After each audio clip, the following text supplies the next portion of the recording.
কিছু কিছু জিনিসের দাম হাতের নাগালের মধ্যে থাকলেও কিছু কিছু জিনিসের দাম কিন্তু হাতের নাগালের বাইরে চলে গেছে। এই যে দেখেন খেজুর, এই খেজুরগুলো আমি গত মাসের আগের মাসেও এনেছি 2000 টাকা 1 কেজি, কিন্তু এখন এই খেজুরের দাম বেড়ে গেছে 2600 টাকা। মানে এখানে 1 কেজি খেজুর আছে, এই খেজুরটা আমার কাছে প্রাইস নিয়েছে 2600 টাকা।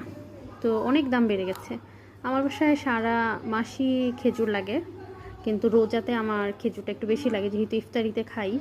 কিন্তু দেখেন 2000 টাকার খেজুর 2600 টাকা। সামনে আরও দাম বাড়বে বোঝাই যায়, তবে এই খেজুরের কোয়ালিটিটা অনেক ভালো। এটা আমি গুলশান থেকে এনেছি, এটার মধ্যে কখনো পোকা বা কোনো কিছু আমি পাইনি, যার কারণে আমার কাছে এই খেজুরটা খুব ভালো লাগে এবং আমি গুলশান থেকেই সবসময় এই খেজুরটা আনার চেষ্টা করি। খুব ভালো এবং টেস্টি, এবং মিষ্টিও যে খুব বেশি তা না, তাই আমার কাছে এই খেজুরটা ভালো লাগে। খেজুরটা কিন্তু অনেক বড়, হ্যাঁ, একটা খেজুর খেলেই না।